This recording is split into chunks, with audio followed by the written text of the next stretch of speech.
สบายดีพี่น้องนี่มาสิเป็ดอยู่หนองปลาสบายดีสุขุสุคนเนาะมาอยู่ทงนามาหาสิเป็ดอยู่ทงนาเนาะภาษาผู้ไทยตึกเบ็ดว่าได้นำเขาอยู่เนาะลองมึงเบ็ดใหม่เบ็ดฝรั่ง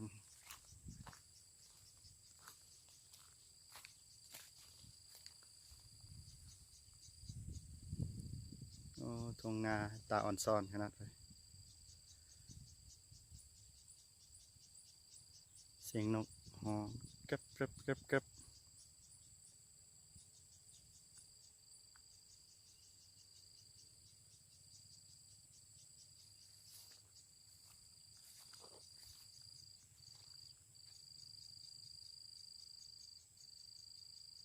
ท้องฟ้า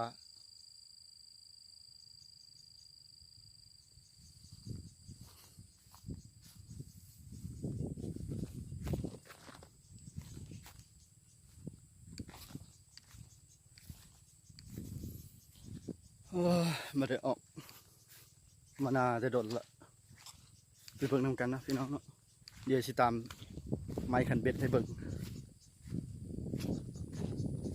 ว้ายน้ำไหลฮะ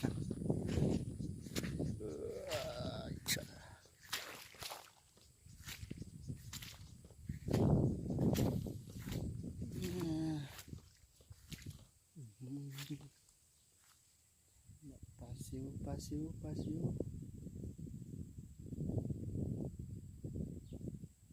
ปลาซิวพี่น้อง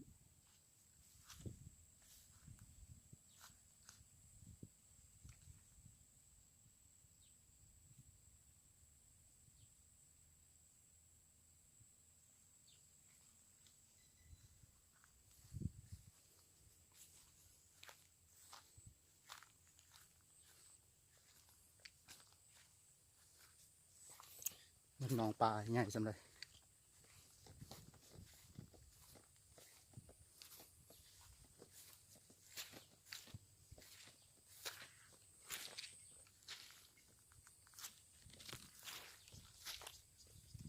จุงงาจุงงา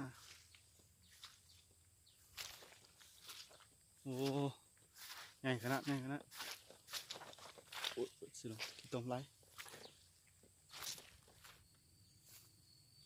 เดี๋ยวก็เบ็ดกันเด้อเดี๋ยวนี่ซื้อมา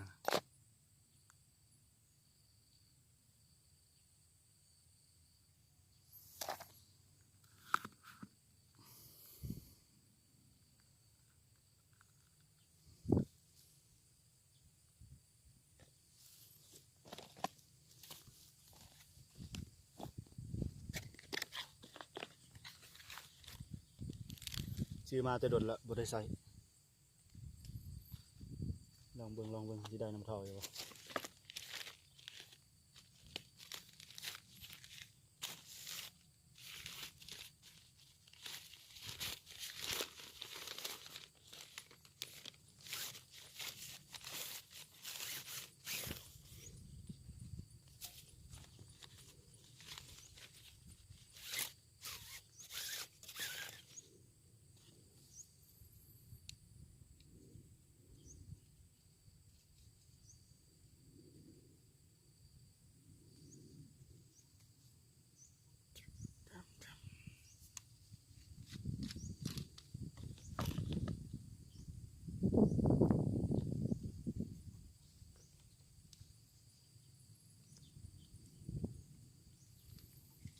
เอ้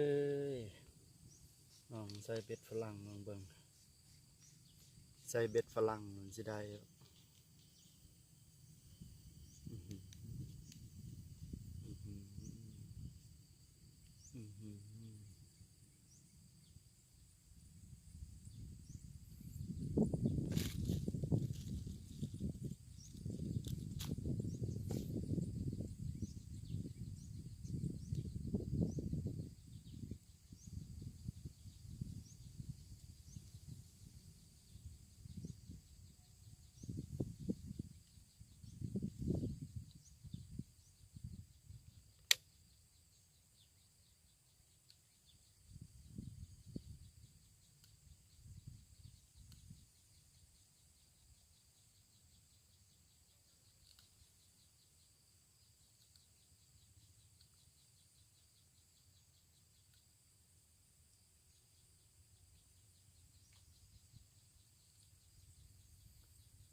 แดดพี่น้องเลยมันนี่ฟ้าครึ้มอยู่ฟ้าครึ้มบ่แดดฟ้าครึ้มฝนสิตก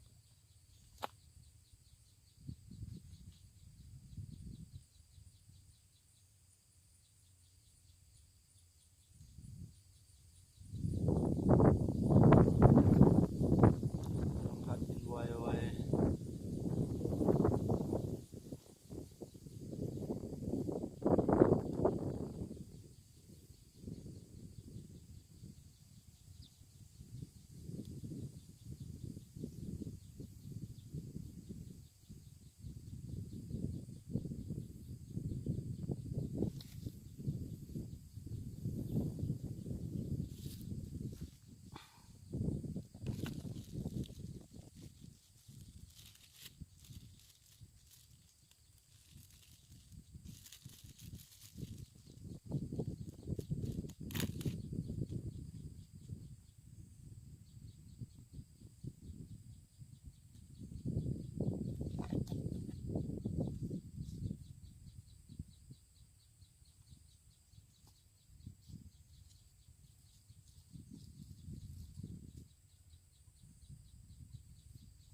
พี่น้องเอ้ยพี่น้องเอ้ย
โอ้ได้เสือได้เสือ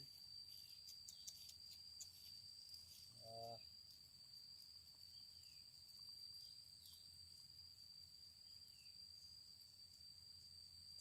ที่มาแล้วอ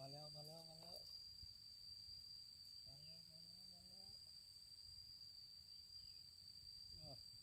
ยังไงได้ปลาคอเสยไปได้ปลาคอเสยอ๋อ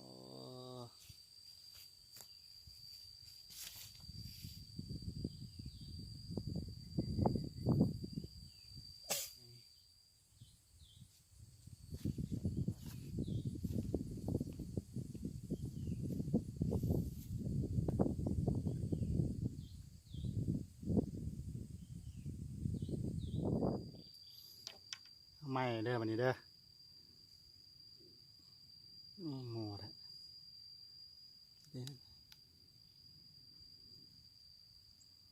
ตึก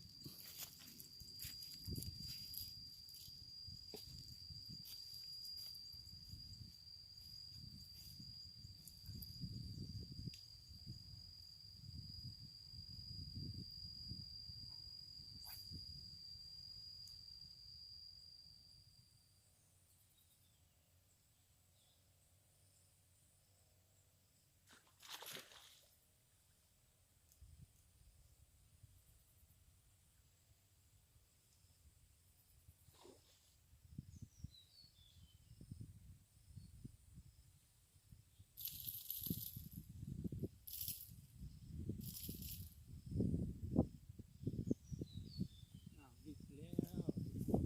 กแล้ว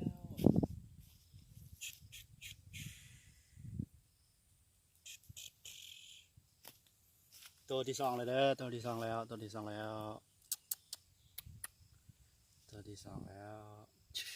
มันโอ้ย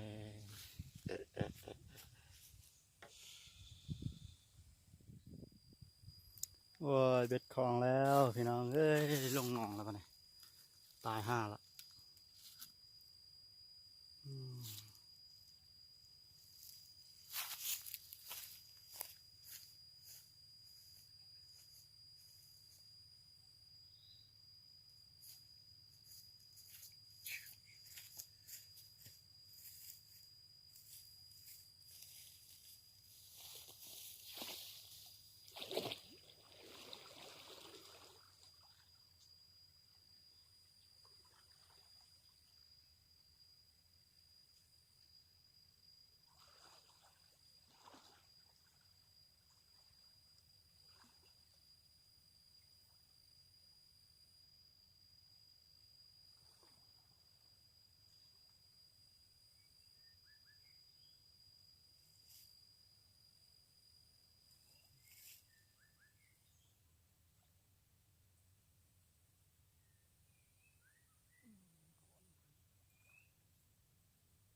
กูใช้เบ็ดก่อ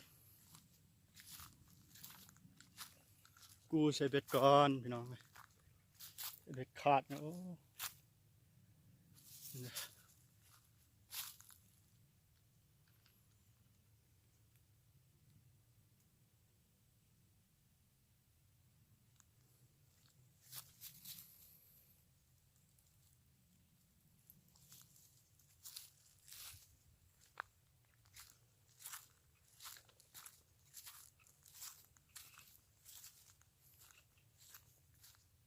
แก่ง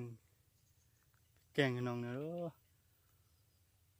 น่าเนอะธรรมชาติดีเว้ย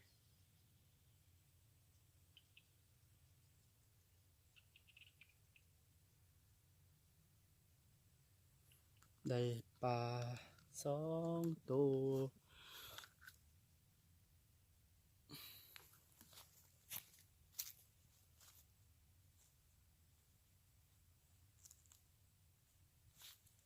ก็แสดงว่า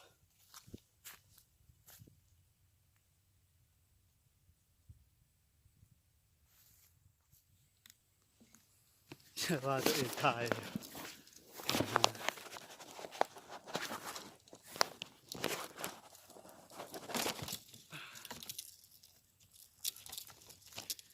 ตายแล้วว่าตัวเองถ่ายมาไม่ได้ถ่ายครับ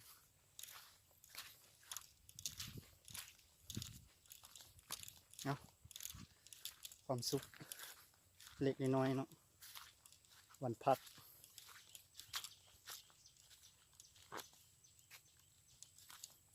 อ้าวเนี่ยได้อันนี้ก็ได้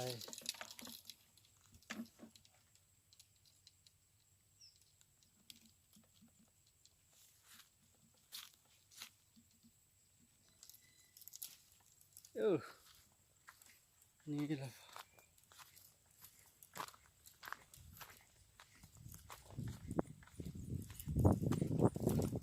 ยากเดียวเว้ยงานกับพายุ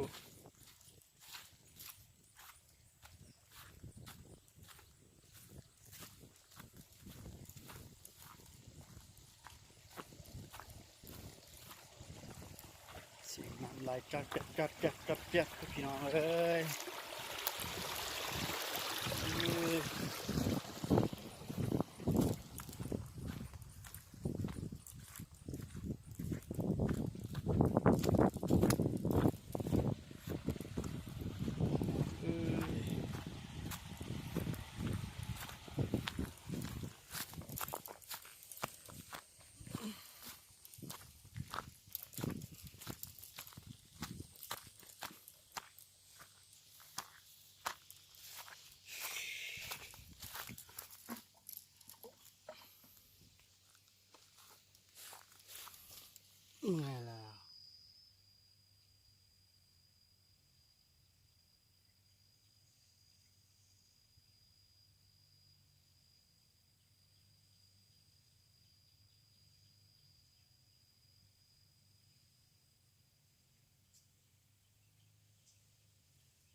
ลูดเล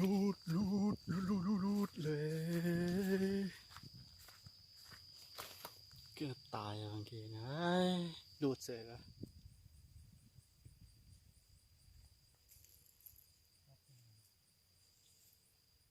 กลับก่อนพี่น้องเอ้ยกลับก่อนบ่มีปลาเลยตากโตเลยบาดนี้โอ้